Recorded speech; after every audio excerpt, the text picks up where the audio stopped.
Good morning. कसे आहे सगळे? एकदा बारमाही वादळ वारा पाऊस असणाऱ्या प्रदेशात एका माणसाला पूर्ण घोड्यांचा तबेला शेती असं बघायला एक नोकराची आवश्यकता असते. तो माणूस सकाळी कुठेतरी बाहेर जायला निघतो, तर एक असा मरतुकडा असा मुलगा त्याच्याकडे सकाळी आलेला असतो. तो विचारतो की काय काम आहे? तो म्हणतो मला तुमच्याकडे नोकरी हवी आहे. तर हा त्याच्याकडे बघतो, याला वाटतं तो काय करू शकणार आहे. तो विचारतो तू काय काय करू शकतो, तुला काय येतं? तर तो मुलगा सांगतो की वादळी गडगडाट असं येणाऱ्या पावसाच्या आवाजात मी गाढ झोपू शकतो. याला काही कळत नाही, हा खूप घाईत असतो. हा त्याला ठेवून घेतो आणि जातो. आठवड्याभराचं सामान घ्यायला त्याला कुठे शहरात जायचं असतं. वापस येतो तो उशीर झालेला असतो. तो सगळा थकून मिकमाकून झोपायला जातो, तर रात्री 1:30-2 वाजता खूप वादळाचा आवाज येतो. त्याला एकदम जाग येते आणि त्याला आठवतं, अरे बाहेर पूर्ण ते ह्याच्या गोठ्याच्या बाहेर चारा वाळत घातला होता घोड्यांचा.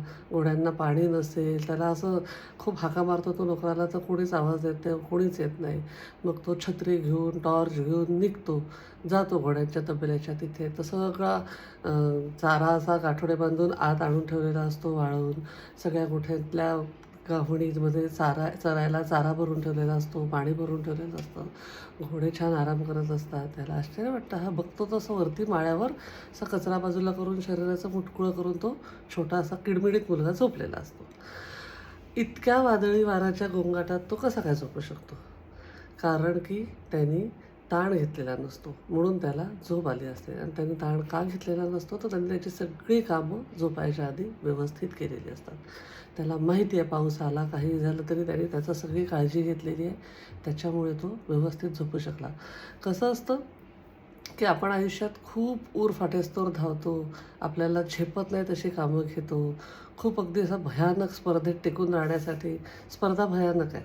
कुठे थांबायचं हे आपल्याला कळलं पाहिजे. कारण आपण ठरवायचं की कुठे थांबायचं. आपल्याला हे सगळं माहिती आहे, पण आपण क्षुल्लक कारणांचा ताण घेतो. महत्त्वाचं काय आहे? क्षुल्लक कारणांचा ताण घ्यायचा नाही. आणि आयुष्याच्या शेवटी सगळ्या गोष्टी क्षुल्लकच असतात. हे एक माधव सावळे म्हणून कोणीतरी संकलन केलेला हा मेसेज आहे. आपल्याला माहिती आहे की या स्पर्धेत आपल्याला पार्ट अँड पार्सल नाही बनायचं, पण कुठेतरी आपण कामं पूर्ण न करता, प्रोजेक्ट पूर्ण न करता सगळा स्ट्रेस घेऊन घरी येतो आणि झोपायचा प्रयत्न करतो. म्हणून आपल्याला झोप येत नाही.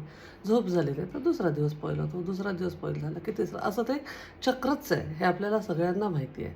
त्याच्यामुळे ताण कसा आपल्याला कमी करता येईल ह्याच्यासाठी काय काय करता येईल ते करा. मेडिटेशन करा, योगा करा, म्युझिक ऐका, एक्सरसाइज करा, छान हॅपी राहा. आता आपण आपलं कसं वाइंड अप करायचं याच्याकडे आलेलो आहोत. त्याच्यामुळे stay bless. I love you all. Life is beautiful.